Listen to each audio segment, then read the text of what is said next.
오늘 우리에게 주시는 하나님의 말씀 보도록 하겠습니다. 구약 성경 창세기 13장 1절로 18절까지의 말씀입니다. 제가 갖고 있는 구약 성경 15면에 있는 창세기 13장 1절로 18절까지의 말씀, 저와 여러분들이 한 절씩 교독드리도록 하겠습니다.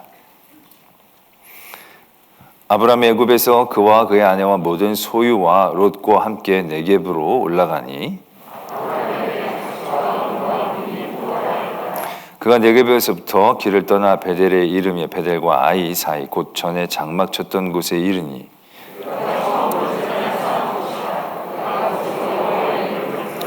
아브라함의 일행 롯도 양과 소와 장막이 있으므로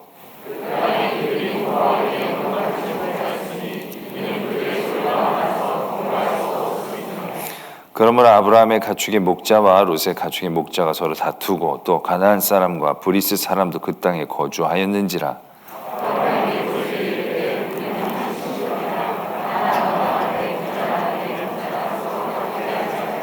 내 앞에 온 땅이 있지 아니하냐. 나를 떠나가라. 내가 좌하면 나는 우하고 내가 우하면 나는 좌하리라.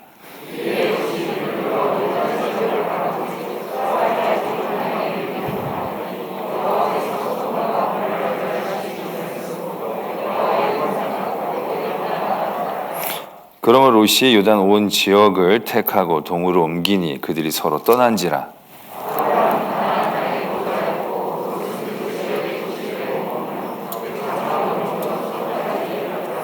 소돔 사람은 여호와 앞에 악하며 큰 죄인이었더라.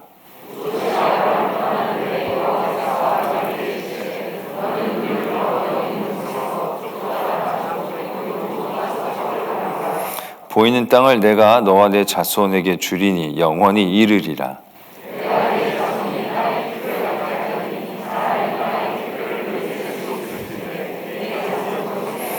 너는 일어나 그 땅을 종과 횡으로 두루 다녀보라. 내가 그것을 내게 주리라. 이 아브라함이 장막으로 옮겨 헤브론에 있는 마므레 상수리 수풀에 이르러 거주하며 거기서 여호와를 위하여 제단을 쌓았더라. 아멘. 하나님의 말씀입니다. 아멘.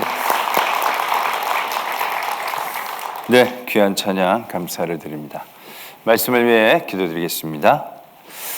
하나님 아버지, 오늘도 하나님의 말씀 앞에 불러주셨습니다. 분주한 삶의 자리에서 주님 앞에 나왔사오니 우리의 마음을 만져주시고 말씀을 듣게 하시며 그 말씀으로 우리의 삶의 자리들, 또 삶의 방향들, 삶의 이유들을 얻게 하여 주시옵소서. 우리의 완악함과 어리석음을 깨달아 하나님의 큰 은혜로 채워주시고 하나님의 지혜로운 백성들, 하나님의 기쁨과 감사함으로 넘치는 백성들 되게 하여 주시옵소서. 믿사오며 예수 그리스도의 이름으로 기도드립니다.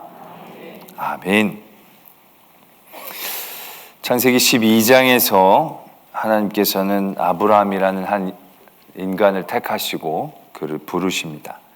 그의 온전함과 완전함에 그의 택하심에 이유가 있었던 것이 아니라 전적인 하나님의 부르심, 택하심, 또 그를 품으신 하나님의 은혜 가운데서 아브라함이 하나님께로 나아가게 되어지는 우리가 말씀을 보게 되었습니다. 그러나 그 아브라함이 하나님의 부르심 가운데 가나안 땅으로 나가게 되지만 가뭄으로 인하여 애굽으로 다시 내려가게 되죠. 그곳에서 큰 위기를 겪게 되지만 다시금 하나님의 강권적인 역사하심에 의해서 그곳에 무사하게 나오게 되는 것을 우리는 창세기 12장 가운데에서 보게 되었습니다. 그런 가운데 우리 13장에 자칫 잊혀졌던 한 사람이 다시 등장하게 됩니다. 롯이라는 사람입니다. 롯은 아브라함의 조카이죠. 아브라함이 그 본토 친척 아비집을 떠날 때 이 롯도 함께 따라 나섭니다. 그곳에 할아버지도 있었고 다른 친척들도 있었는지 없었는지 모르겠지만 어떻게 보면 그곳이 더 익숙한 땅이었을 테니까요. 나오는 것이 롯도 쉽지는 않았을 것입니다. 롯도 할아버지와 함께 있는 것이 훨씬 더 편할 수도 있었겠고, 왜냐하면 그 아버지가 이미 돌아가시고 없는 가운데 있었기 때문에 어떻게 보면 그의 분깃이, 그 아버지의 분깃이 그의 분깃으로 그대로 유효한 상태였기 때문에 거기서 있는 것이 훨씬 더 좋을 수도 있었겠지만 어찌되었건 간에 이 롯은 아브라함을 따라 나섭니다. 그리고 그 모든 삶을 같이 겪었겠죠. 가나안 땅에 갔다가 가뭄으로 인하여 내려갔다가 애굽에서 그렇게 됐다가 올라오게 됩니다. 어떻게 보면 아브라함과 함께 그 산전수전을 다 겪었다라고 얘기할 수 있겠죠. 그런데 그 결과는 굉장히 은혜로운 결과를 경험하게 되죠. 오늘 13장 처음에 보면 롯과 함께 네겝으로 올라갔다라고 얘기하고 있고요. 아브라함에는 가축과 은과 금이 풍부했다는 겁니다. 근데 아브라함만 풍부해진 게 아니고 롯도 서로가 동거하기에 소유가 너무 많아서 불편할 정도의 소유들을 이미 롯도 가지고 있었다라는 사실들을 발견하게 됩니다. 아브라함과 함께 했던 그의 여정, 하나님께서 아브라함에게 복 주시고자 하셨던 그 약속들이 어떻게 보면 아브라함에게만이 아니라 그의 처음 하나님의 약속처럼 아브라함과 함께한 모든 이들에게 아브라함이 복의 근원이 되어져서 아브라함과 함께했던 롯도 덩달아서 그가 뭐 특별한 것이 없었을 터임에도 불구하고 같이 소유가 많아지게 되었다는 거죠.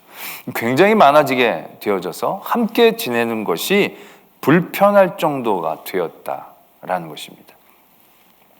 그리고 나서부터 오늘 하나의 갈등이 시작이 되죠.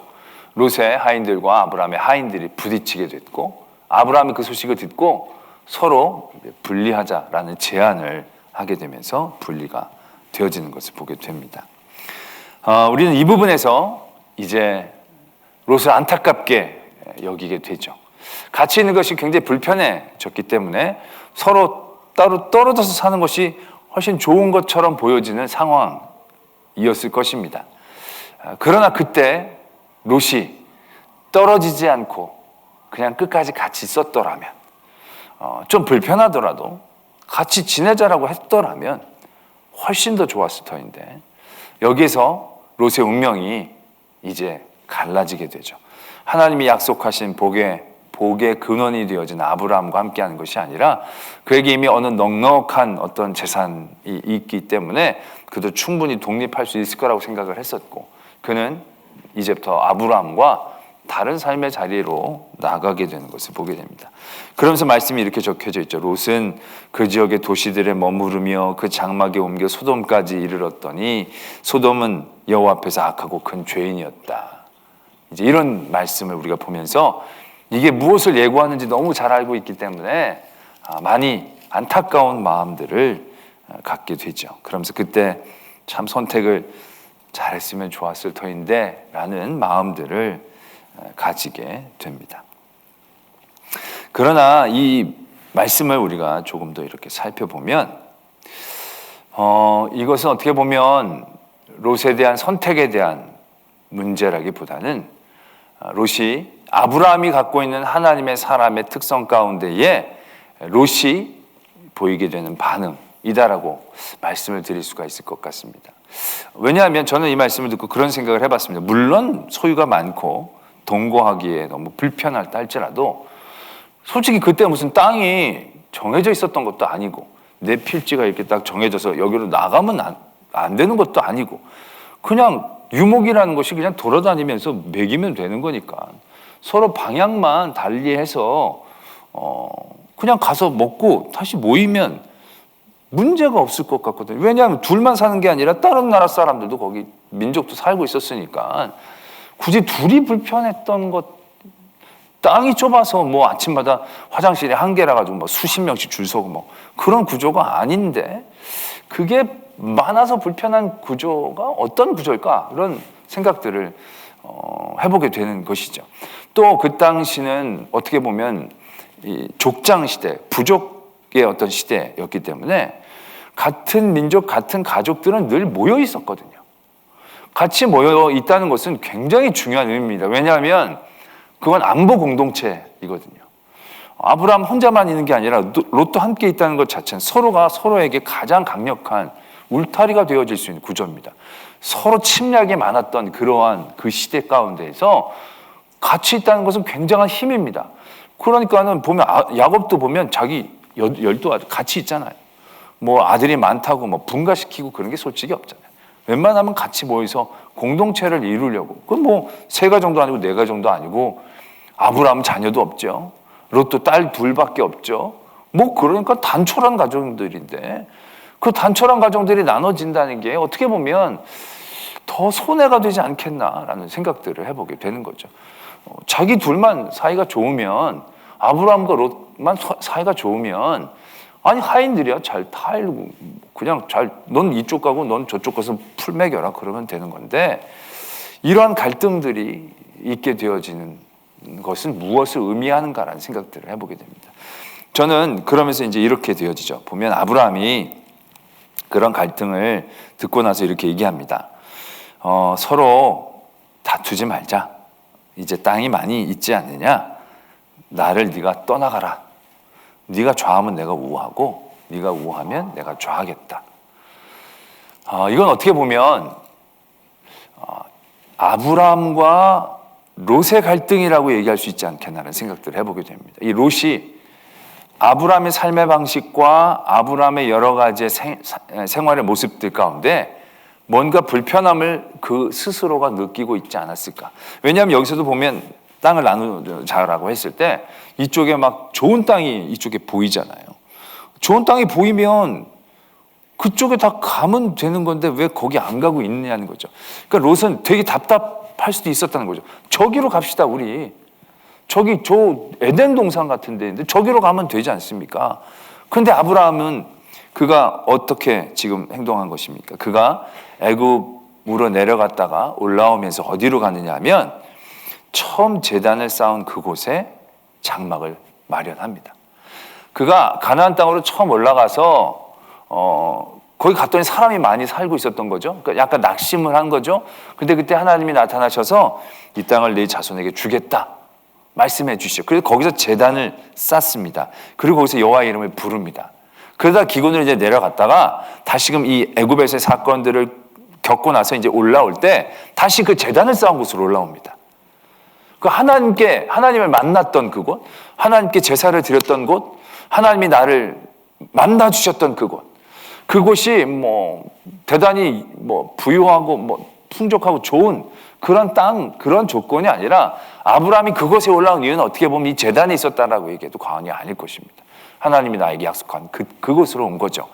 그런데 그 땅이 어떻게 보면 롯에게 보면은 굳이 여기 있을 필요가 뭐가 있을까? 저쪽에 저렇게 좋은 땅이 많은데 아니 저쪽으로 좀 이주해서 살면 되지 않겠습니까? 그런 마음들이 아마 롯에게 분명히 있었을 것입니다.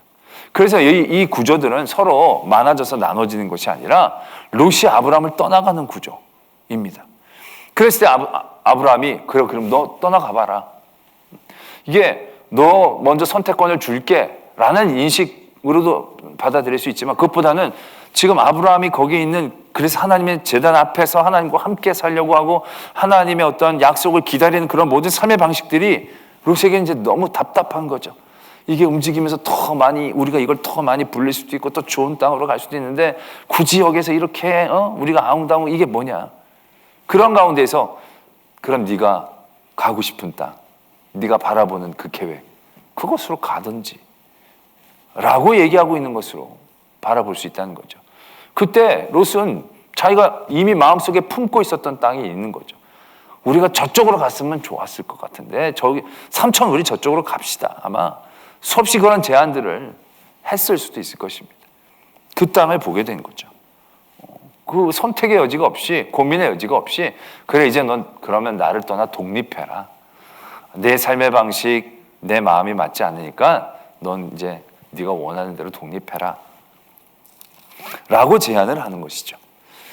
그 제안에 롯은 바로 반응을 하죠. 그리고 떠나가게 됩니다. 어떻게 보면 롯에 있어서 그것은 굉장히 중요한 도전이었는데 굉장히 주신 하나님의 중요한 은혜의 기회였는데 롯은 자신의 눈에 보이고 여러 하나님에 대한 하나님 앞에서의 삶의 방식에 대한 전적인 신뢰와 말하자면 깨달음을 얻지 못하고 그으로 떠나가게 되는 거죠. 소돔으로 넘어가게 되는 거죠. 그러면서 말씀이 이렇게 적고 있습니다. 롯이 아브라함을 떠난 후에 여호와께서 아브라함에게 이르시되 이런 말씀이 이제 14절에서 적혀져 있습니다. 하나님께서 또 아브라함을 찾아와 주신 겁니다. 아브라함을 찾아와 주셔서 그에게 또 약속을 확인해 주십니다. 네가 보는 북쪽, 남쪽, 동쪽, 서쪽을 바라보라. 이거 네 자손에게 주고 영원히 이르게 하겠다. 땅에 이 티끌만큼 네 자손도 많게 주겠다. 이런 약속을 또 이렇게 해주고 계시는 것을 보게 됩니다. 우리가 이런 대목을 우리가 그 12장에서도 보면 가나안 땅에 올라왔다가 이미 사람들이 거주하는 것을 보고 있었을 때 여호와께서 아브라함에게 나타나서 이 땅을 내게 주겠다라고 얘기하신 12장 7절의 말씀과 상황이 비슷합니다. 어떤 상황이었을까? 아브라함에게 있어서 롯은 어떠한 존재였을까요? 아브라함에게 있어서 롯은 어떻게 보면 자식과도 같은 존재였을 것입니다. 어떻게 보면 자기가 책임져야 할 형제의 자녀였고 또 자기가 의지할 수 있었던 그런 존재였을 수도 있습니다. 지금 자기가 자신이 없으니까 만약에 자기가 유고 시에는 결국 자신의 유산은 결국 이 롯이 가져가게 될 수밖에 없는, 그래서 롯에게 줄 수도 있는 그러한 어떻게 보면 마음의 각오까지도 하고 있는 그런 아브라함이라고 얘기할 수 있을 것입니다. 그 본토 친척 아비집을 떠나 그 여러 삶의 자리에서 어떻게 보면 가족은, 유일한 가족은 롯이었습니다. 유일한 혈육은 롯이었다는 얘기죠. 그 롯은 굉장히 아브라함에게 있어서는 중요한 마음의 의지였고 또 친구였을 수도, 자식일 수도 있었던, 동료일 수도 있었던 그런 존재였을 것입니다. 근데 그런 롯이 자신과의 삶의 방식들을 이해를 못하는 거죠. 자신의 그런 하나님의 약속을 지키려는 한 번 기근 때문에 물러갔잖아요. 그러다가 애굽에서 호되게 고생을 하고 올라왔기 때문에 어떻게 보면 아브라함은 그 자리를 떠나고 싶지 않았던 거죠. 하나님이 약속하고 보내주셔서 첫 하나님께 제단을 쌓은, 그것이 척박하다 할지라도 비좁다 할지라도 어떻게 해서 거기서 하나님의 약속을 기다리고 싶어 했던 마음이 있었을 터인데 롯에게는 그것까지는 이해가 안 된 거죠. 그 애굽에서 삼촌이 어떤 일들을 당했는데 하나님이 도와주셔서 막 이렇게 복을 받고 물질이 많아졌을 때 롯은 그곳에서 하나님의 은혜를 바라봤었어야 하는데 그것까지는 바라보지 못한 거죠, 롯이. 그리고 그의 삶의 어떤 편리들, 삶의 윤택감들을 향해서 떠나가게 되어진 거죠.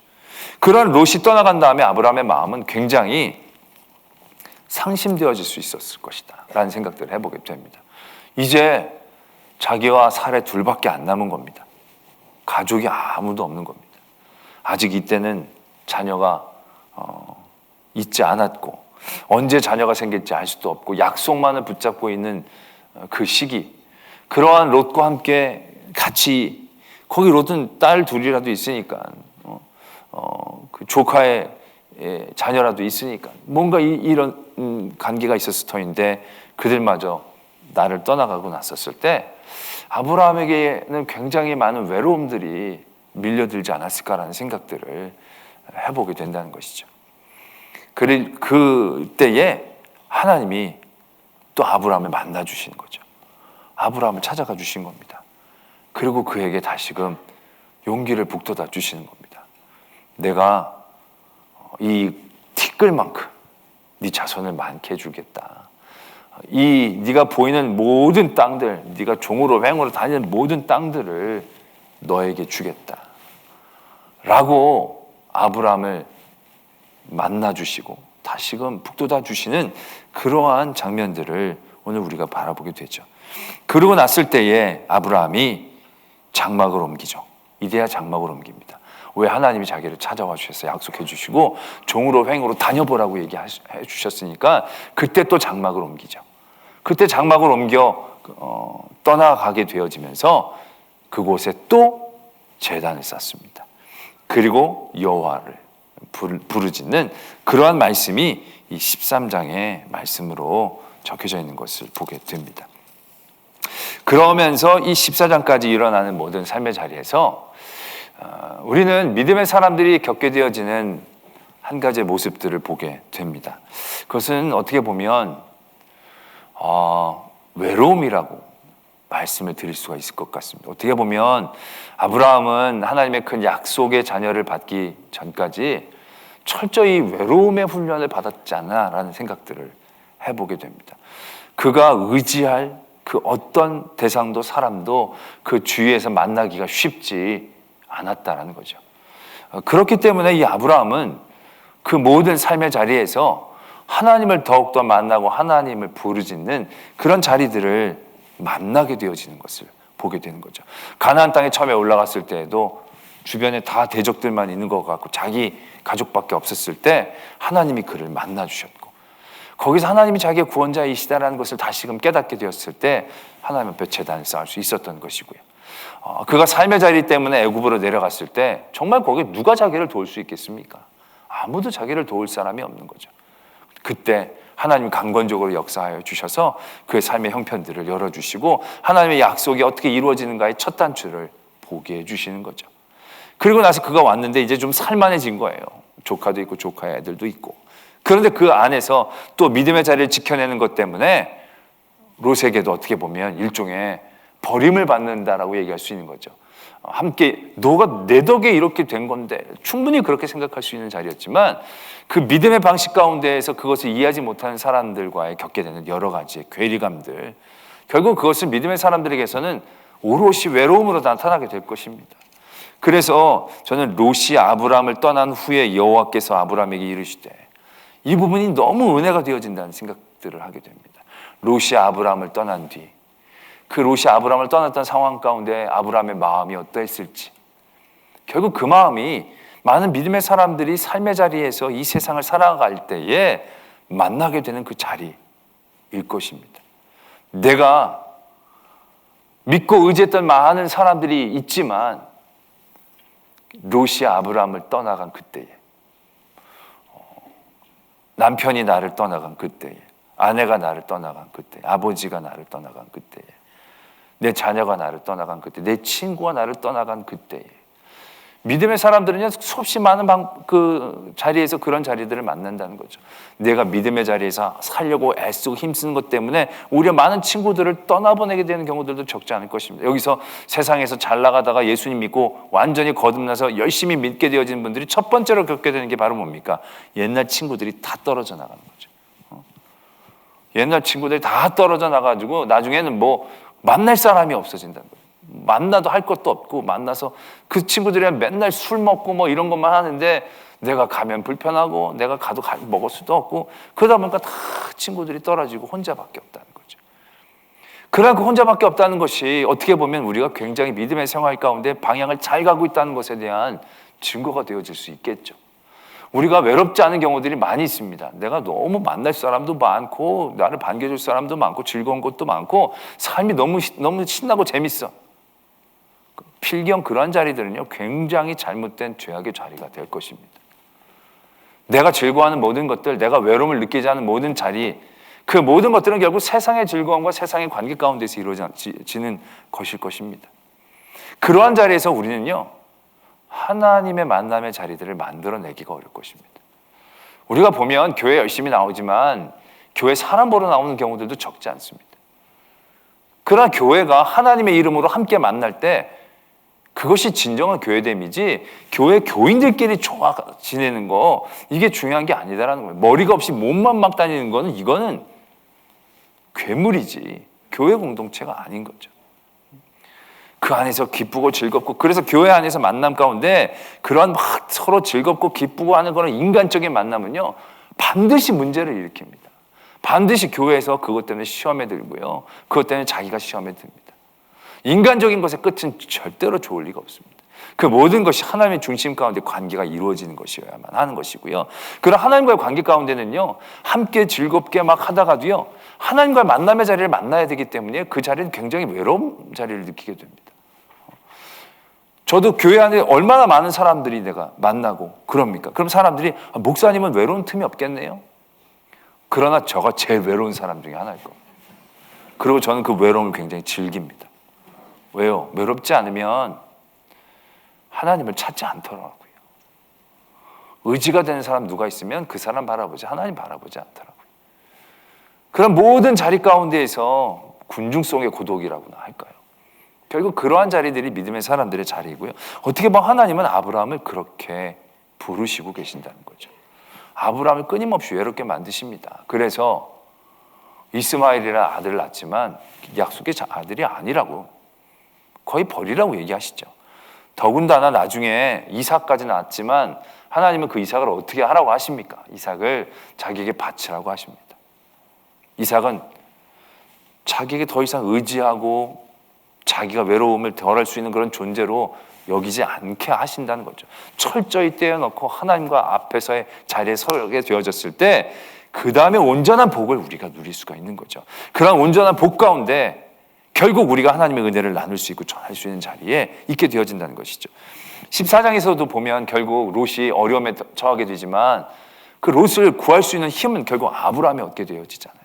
그 아브라함이 하나님 앞에서의 그 외로움의 자리들을 넘어서서 하나님과 자기의 만남의 그 자리로 기뻐하고 그 자리에 집중하게 되었을 때 하나님은 그를 거기에서 키우시고 지키시고 인도하여 주신다는 사실들을 우리는 금방 바라보게 되어진다는 얘기죠. 오늘 우리는 이 아브라함이 롯과 이 나누어지게 되는 상황들, 어떻게 보면 이 상황들은 여러 가지로 해석이 가능할 수 있을 것입니다. 선택에 있어서 세상의 조건을 바라보지 않고 하나님만 계시면 된다. 그런 가운데 먼저 선택권을 롯에게 양보하는, 선택하지 않고 선택의 여지 없이 하나님만을 바라보는 그런 자리들 굉장히 외로운 자리들인 겁니다.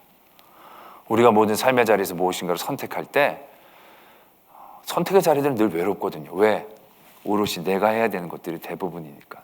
그 내가 책임져야 되는 것들이 대부분인 것이고, 우리의 모든 삶에 내가 어디를 가건 뭘 하건 다른 사람들이 도와주긴 하지만 결국 그 자리는 늘 외로운 자리거든요.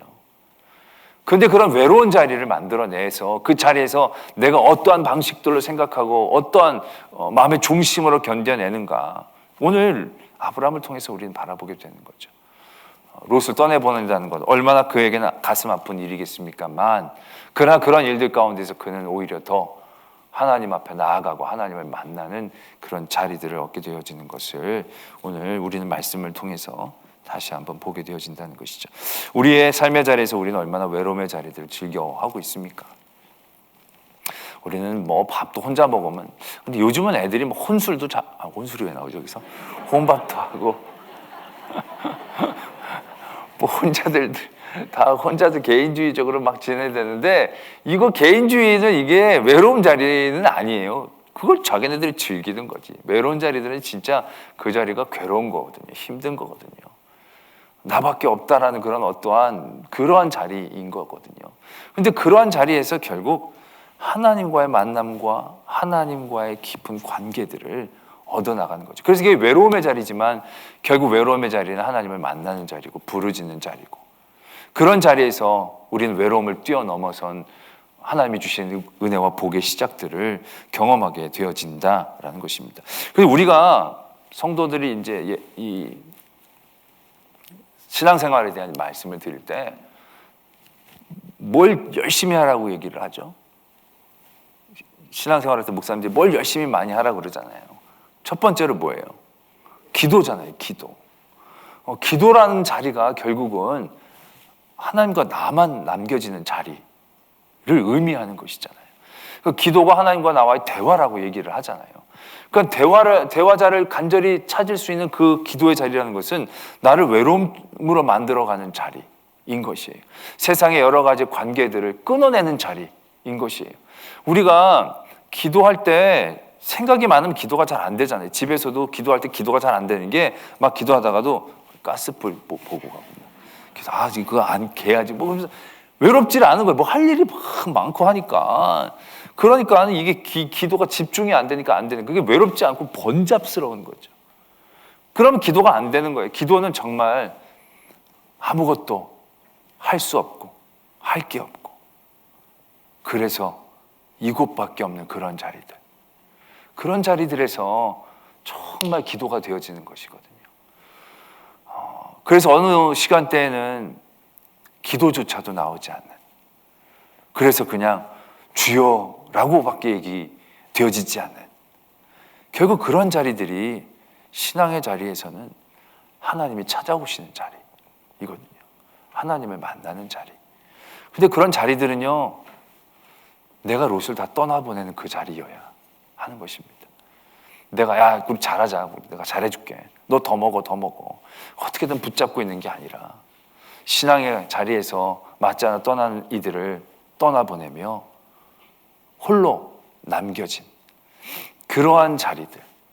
그래서 하나님이 찾아와서 위로해 주실 수밖에 없는 그러한 자리들. 우린 그런 자리들이 억지로 만들어지기는 쉽지 않죠. 그러나 솔직히 오늘 아브라함은 어떻게 보면 일종의 그런 자리를 그가 스스로 만들어내고 있거든요. 스스로 그 자리를 만나거든요. 롯을 붙잡지 않거든요. 먼저 떠나 보내거든요. 그러면서 그를 그냥 그러한 자리로 내어 던지고 있다라는 것입니다. 어떻게 보면 이건 굉장히 어렵고 위험한 일일 수도 있습니다. 그러나 아브라함은 그런 자리로 자기를 내 던지고 있는 거죠. 롯을 보내면서 외로움의 자리로 나를 내 던집니다. 어떻게 될지는 알 수가 없죠. 그러나 그 자리로 내 던져지게 될 때 하나님이 그를 또 만나주시고 붙잡아 주시고, 결국 그러한 가운데에서 아브라함의 하나님을 향한 믿음이라는 것들이 더욱더 굳건해지고 더 간절해지고 더 온전해지는 그런 경험들을 오늘 우리는 만나게 되어진다는 것이죠. 여러분들은 오늘 아브라함처럼 하나님이 여러분들을 찾아온 적이 있으십니까? 여러분들이 가만히 있었는데 하나님이 여러분들을 찾아온 적, 그때는 언제였습니까? 그때가 우리에게 있어서는 굉장히 중요한 은혜의 시작이다라는 얘기죠. 모든 사람들은 피하고 싶은 그 자리 자체를 두려워하는, 혼자 밥 먹게 되는 걸 되게 두려워해서 누구라도 빨리 옆에다 두고 싶어하는 그런 어떤 그런 마음 가운데 초조하고 조바심 내는 그런 자리일 수도 있을 것입니다. 그러나 그러한 자리를 두려워하지 마십시오. 그리고 롯을 떠나보내십시오. 세상에 내가 의지하는 모든 것들에 대한 것들을 내려놓으십시오. 대체가 아무것도 없지만 그게 하나님이 아닌 이상 내가 조금이나마 의지했던 모든 것들에 대하여 내려놓으셔야 합니다. 내 자녀를 내려놓으셔야 되고, 내 남편을 내려놓으시고 아내를 떠나보내셔야 합니다. 그리고 홀로 이러한 자리에 나를 던지셔야 합니다. 그럼 그때 하나님은 찾아오십니다. 하나님은 우리를 만나주시고요, 우리에게 약속을 확인해 주십니다. 오늘 아브라함에게 다시금 놀라운 약속들이 확언되어지고 그런 일들을 통하여 또 다시 아브라함이 일어서게 되어지는 이러한 은혜의 자리들이 우리 모두가 경험하는 그런 자리가 되어지기를 소망합니다. 그래서 우리의 기쁨은 하나님을 만나는 그 기쁨에서부터 시작해야 합니다. 우리의 만남의 은혜는 하나님을 만나는 그 만남으로부터 시작해야 합니다. 그리고 그 만남으로부터 하나님께서 내게 주시는 만남을 이끌어 가야지, 내가 내 문제를 해결하려고 에덴 동산같이 보이는 그쪽으로 가서 만남을 만들어서 갈급함을 채우고 모아채우고 그런 모든 일들이 나중엔 다 짐이 되어집니다. 저도 신대원 때 1학년 때 입학을 하고 나서 너무 외롭더라고요. 다들 너무 대단해서. 제가 전에도 얘기했지, 이렇게 서로 소명받은 얘기를 하는데요, 다들 드라마예요. 진짜 다들 TV에서 간증 프로그램 하나씩 다 할 만한. 난 너무 내 자신이 작게 보이는 거예요. 그래가지고 너무너무 힘들어가지고 여기저기 생전 안 했던 그 서클들을 제가 기웃기웃거리기 시작했어요. 무슨 신학연구소, 신학 이러면서 막 거기 가서 어떻게든 관계를 맺으려고 그리고 외로움 좀 달래보려고 그랬는데 나중엔 그게 얼마나 짐이 되는지, 나중에 하나님이 저를 그 외로움의 자리에서 정말 다시금 이끌어 주셨는데, 그렇게 만들려고 했던 그 관계들이요, 나중엔 졸업 내내까지 회비 내라고 나가지도 않는데 회비는 내라고, 얼마나 부담이 되는지 짐이 되는지. 지금까지도 그런 그 출신 거기 계시지 않았냐고, 목사님 여기 세미나 하는데 내라고, 지원 좀 하라고 평생 짐이 되는 걸 내가 보면서 다시는 내가 인간적인 방법으로 내 외로움을 해결하지 아니하리라. 얼마나 큰 은혜가 됐는지 모르고. 할렐루야. 롯이 아브라함을 떠난 그 후 롯을 붙잡지 않고 그를 보낸 그 아브라함의 자리, 그 자리에서 하나님을 만나시는 저와 여러분들이 되어지기를 소망합니다.